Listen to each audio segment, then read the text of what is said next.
ప్రేమించి పెళ్లి చేసుకున్నారు. చాలా కాలం పాటు అన్యోన్యంగా కాపురం చేశారు. కొంతకాలానికి భర్తపై మోజు తీరిపోయింది, పక్కదారి పట్టింది. అంతే, ఆమె పాలిట శాపంగా మారింది, ప్రాణం పోయేలా చేసింది. ఇంతకీ ఈ ఘటన ఎక్కడ జరిగిందో తెలుసుకోవాలనుకుంటున్నారా? అయితే ఈ స్టోరీ చూడాల్సిందే.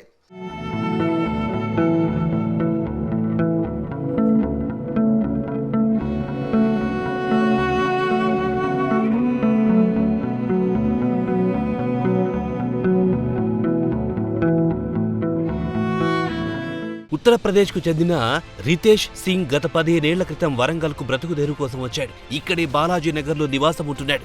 అతనికి బాలాజీనగర్కు చెందిన రేష్మా అనే అమ్మాయితో పరిచయం ఏర్పడింది. అది కాస్త ప్రేమగా మారింది.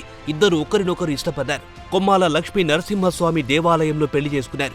ఎంతో అన్యోన్యంగా ఉంటూ జీవనం సాగిస్తున్నారు. వీరు ఇద్దరు పిల్లలకు జన్మనిచ్చారు. ఇంతవరకు బాగానే ఉంది. మధ్యలో కొంతకాలానికి ఆ కుటుంబంలో గొడవలు మొదలయ్యాయి.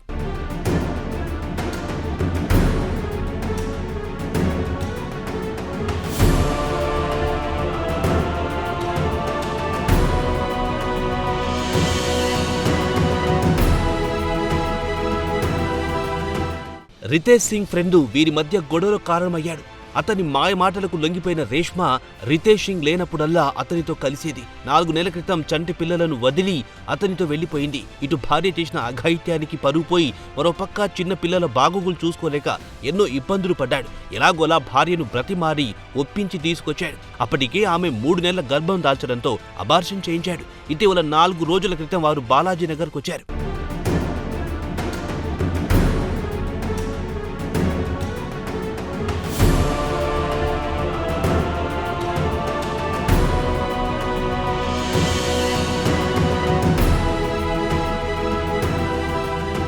అంతా బాగానే ఉందని అందరినీ నమ్మించే విధంగా రితేష్ సింగ్ ప్రవర్తించాడు. జూలై 31వ తేదీన రాత్రి తన ప్లాన్ అమలు చేశాడు. గురువారం రాత్రి రేష్మ నిద్రిస్తున్న సమయంలో ఆమె కాళ్ళు చేతులు మంచానికి కట్టేసి గొంతు నులిమి చంపేశాడు. కసితీరా ఆమెను చంపిన తర్వాత అక్కడి నుంచి పారిపోయాడు. తెల్లవారినా కూడా ఎంతకీ నిద్ర లేవకపోవడంతో రేష్మ తల్లి ఇంటికొచ్చి చూసింది. రేష్మ చనిపోయిందని గుర్తించింది. దీంతో రేష్మ తల్లి స్థానిక ఎనమాముల పోలీస్ స్టేషన్లో ఫిర్యాదు చేసింది.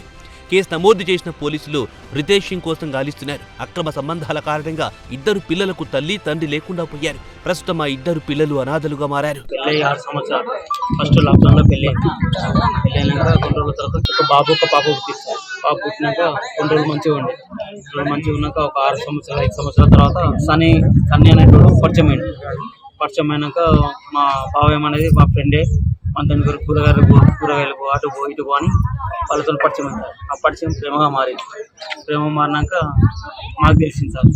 ఇట్లా లేని ఇట్లా కొట్టినాం సార్ అన్నాక ఫస్ట్ వాడు వెళ్ళిపోయింది సార్. సని అనేటోడు ఫస్ట్ పోయినాక తర్వాత మా చెల్లితో వాడు మాట్లాడు. మళ్ళీ సని అనేటోడు ఫోన్ చేసి పిలిపించుకొని పోయింది సార్. మళ్ళీ పిలిపించినాక తర్వాత మళ్ళీ మా బావ ఫోన్ చేసి మొదలుపెట్టి 3 నెలల తర్వాత మొదలుపెట్టి సరే ఏదో తప్పైంది నీ కాలు మొక్తా అని మా చెల్లె కాలు గీళ్ళు మొక్కింది సార్. కాలు గీళ్ళు మొక్కి పిల్లలు తీసుకొని ప్రెగ్నెంట్ ఉంది సార్. 3 నెలల ప్రెగ్నెంట్ ఉంది. అది కూడా తీపిస్తా అని సీకి హాస్పిటల్ కూడా తీసుకుపోయింది. సీకి తీసుకున్నాక ఆ రోజు నైట్ ఊరేసి పిల్లలకు న్యాయం